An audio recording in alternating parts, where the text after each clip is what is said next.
Mobile কিভাবে flash করে বা মোবাইল ফোন কিভাবে ফ্যাক্টরি ডেটা রিসেট করতে হয় সেই প্রসেসটি আজকের এই ভিডিওতে আমি আপনাদেরকে দেখিয়ে দেব।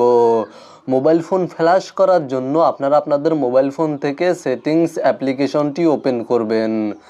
সেটিংস অ্যাপ্লিকেশনটি ওপেন করার পরে জাস্ট এখান থেকে নিচে চলে আসবেন এবং এখানে দেখতে পাচ্ছেন সিস্টেম নামে একটি সেটিংস রয়েছে। আপনারা সিস্টেম সেটিংসে চলে যাবেন। সিস্টেম সেটিংসে ক্লিক করার পরে এখানে দেখতে পাচ্ছেন রিসেট অপশানস নামে একটি অপশান রয়েছে।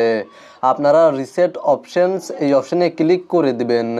আর যদি আপনারা এই অপশানটি খুঁজে না পান তাহলে জাস্ট এখান থেকে ব্যাক করে দিবেন এবং ওপরে সার্চ অপশানে ক্লিক করার পরে রিসেট টাইপ করে সার্চ করবেন বা ফ্যাক্টরি টাইপ করে সার্চ করবেন। দেন এখানে দেখতে পাচ্ছেন erase all data factory reset নামে একটি অপশন রয়েছে।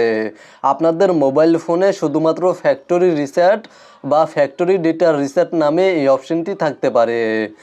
মোবাইল ফোন ফ্ল্যাশ করা, ইরেজ অল ডেটা করা আর ফ্যাক্টরি রিসেট করা সবগুলোর মানেই এক। আপনারা জাস্ট ইরেজ অল ডেটা এই অপশানে ক্লিক করে দিবেন বা ফ্যাক্টরি ডেটা রিসেটে ক্লিক করে দিবেন এবং তারপরে পুনরায় আবার erase all data factory reset এই অপশানে ক্লিক করে দিবেন এবং এখানে দেখতে পাচ্ছেন নিচে ইরেজ অল ডেটা নামে একটি অপশন রয়েছে। আপনাদের মোবাইল ফোন এখান থেকে নিচে চলে আসলে নিচে ইরেজ অল ডেটা নামে একটি অপশন পেয়ে যাবেন বা ফ্যাক্টরি রিসেট নামে একটি অপশন পেয়ে যাবেন। আপনারা জাস্ট ইরেজ অল ডেটা বা ফ্যাক্টরি রিসেট এই অপশানে ক্লিক করে দিবেন এবং আপনাদের মোবাইল ফোনের স্ক্রিন লকটি এখানে টাইপ করে দিবেন।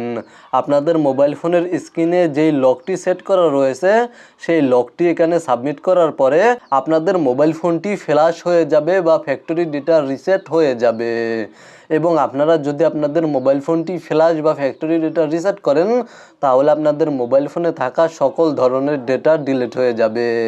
আপনাদের মোবাইল ফোনে থাকা ফটো, ভিডিও, কন্ট্যাক্ট নাম্বার সহ যাবতীয় সকল ডেটা ডিলিট হয়ে যাবে।